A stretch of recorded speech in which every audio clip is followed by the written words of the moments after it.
Oke, yang menarik kedua adalah mengenai, bagaimana cara kita mengukur, transformasi digital itu berjalan gitu ya. Jadi seringkali, ini kata-kata yang bagus untuk diucapkan ya, transformasi digital, tetapi kita belum tahu, tandanya apa atau sebenarnya, suatu proses itu sudah masuk dalam proses besar yang namanya, transformasi digital. Nah, ada minimal 5 poin ya, 5 poin yang bisa menunjukkan bahwa iya benar, suatu proses itu di suatu kota atau di suatu organisasi sedang menjalankan yang namanya transformasi digital. Nah, pertama yang bisa dilihat dari sisi humanless-nya. Jadi humanless ini bukan seberapa sedikit orang yang terlibat, tetapi apakah orang-orang yang terlibat dalam proses bisnis atau birokrasi itu lebih banyak berada menjadi orang yang bersifat operator. Operator itu bisa menginput data, memasukkan data, kemudian atau dia harus mengklik agar proses itu berjalan. Nah, jadi mudahnya semacam itu. Nah, kalau semacam itu berarti humanless-nya belum tercapai. Sebenarnya itu masih sifatnya digitalisasi ya. Jadi hanya mengotomatisasi proses yang berjalan gitu. Yang dulunya orang harus mengisikan melalui lembar-lembar form, nah saat ini bisa mengisikan melalui form online semacam itu. Ini sama seperti saya misalnya bikin survei tapi akhirnya saya hanya pakai Google Form. Nah, itu humanless-nya sebenarnya masih rendah levelnya dan belum masuk dalam konsep digital transformation.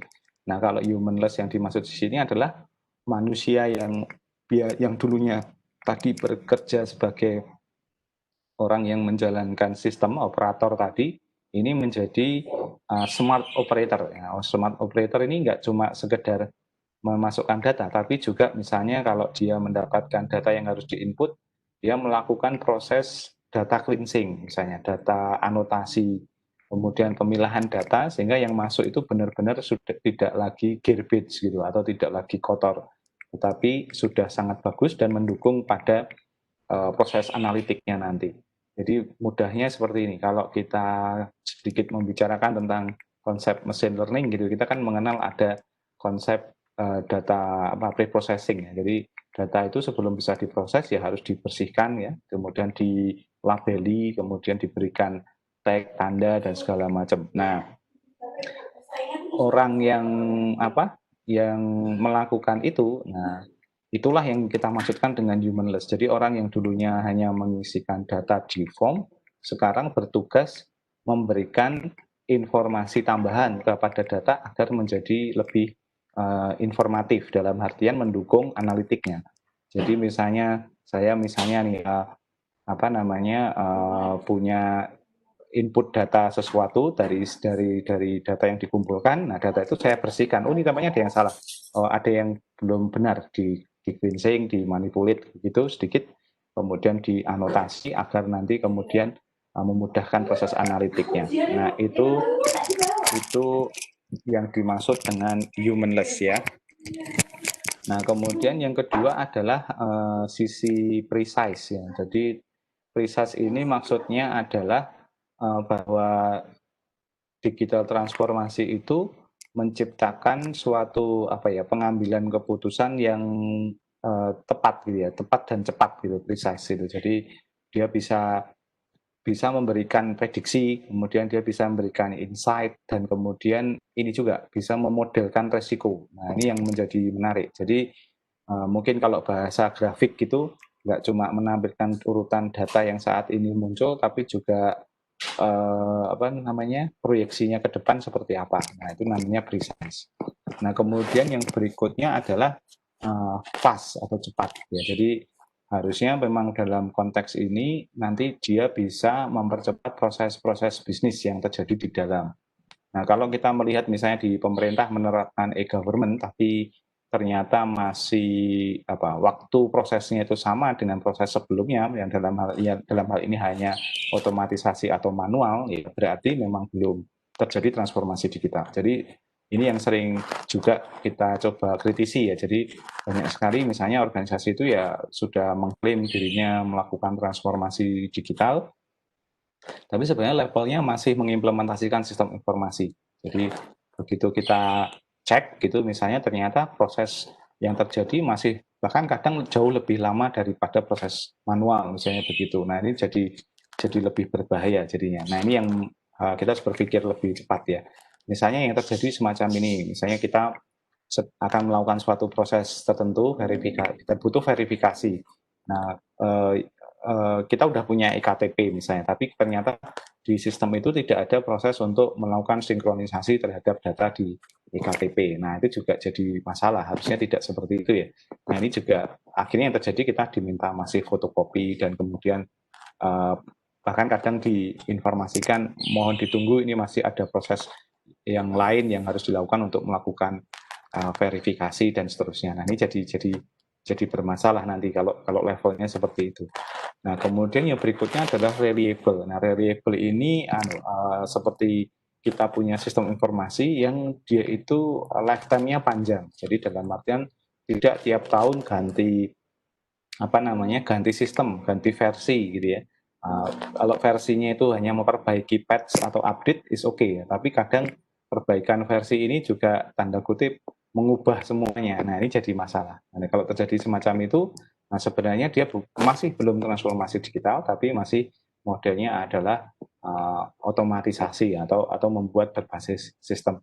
Yang terakhir adalah manageable. Nah, manageable ini maksudnya adalah tadi bagaimana masing-masing komponen sistem informasi ini bisa saling berinteraksi satu sama lain. Tidak harus fully integrated ya, tetapi yang penting integratednya itu maksudnya adalah saling bisa bertukar data dan bisnis prosesnya itu bisa cross gitu ya, bisa saling menggunakan begitu. Nah, ini menjadi menarik. Nah, ini kita bisa lihat kalau di pemerintahan misalnya, atau tidak usah pemerintahan ya, menurut saya di kampus pun juga terjadi.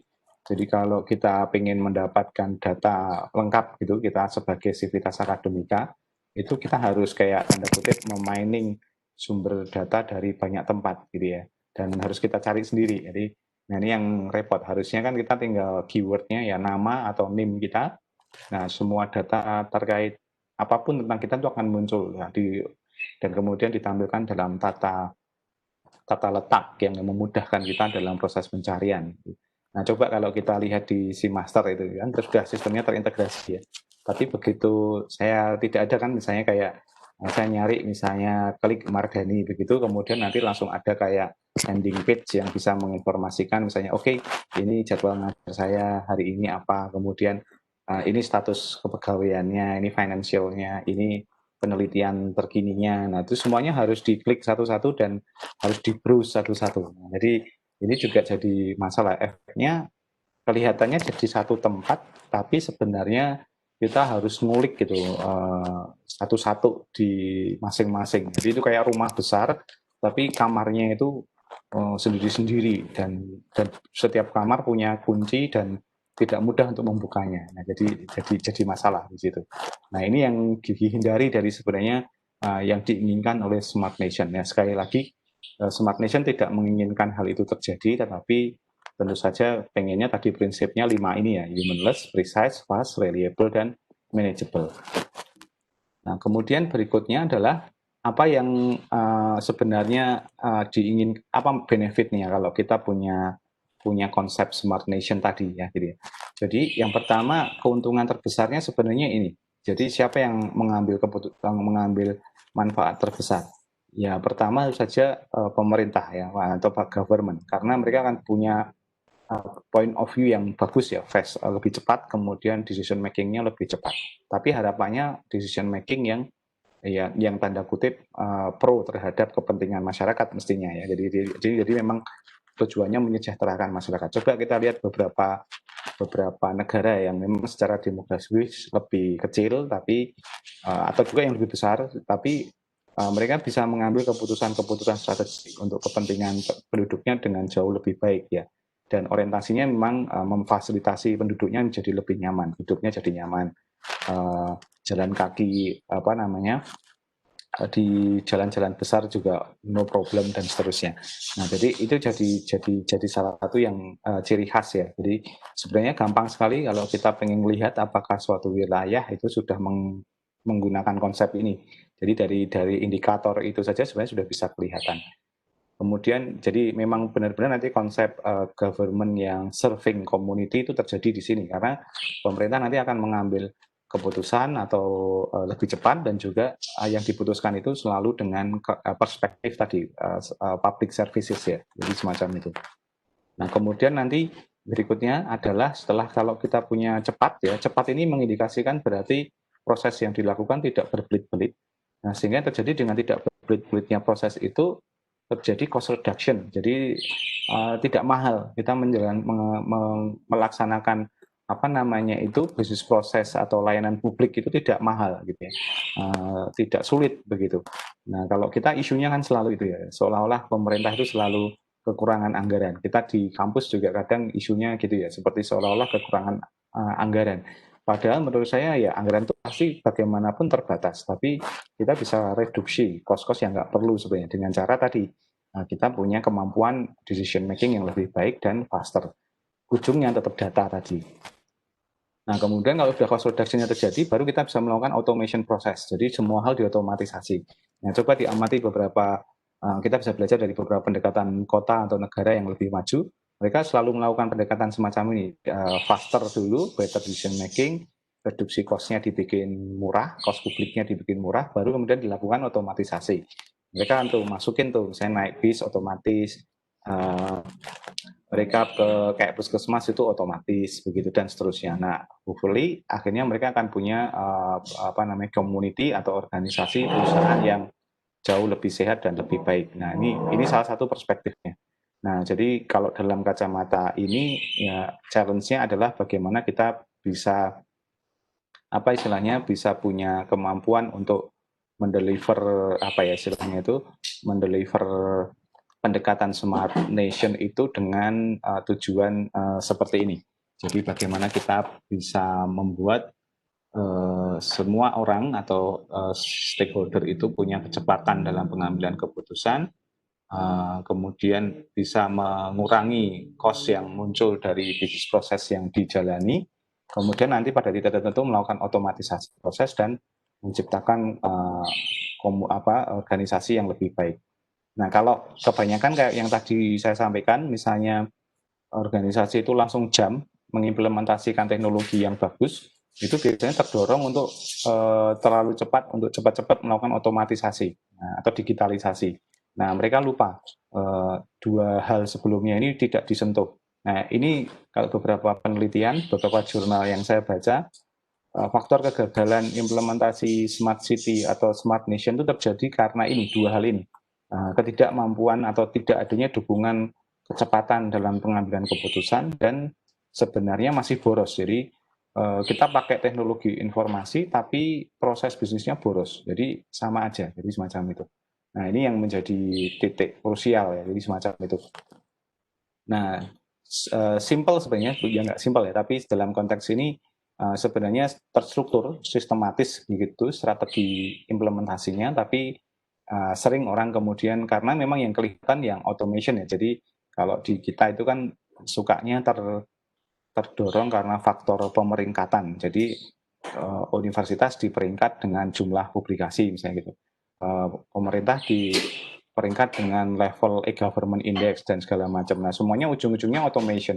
Jadi manuskrip digitalnya kita ada di mana dan segala macam. Tapi melupakan ini.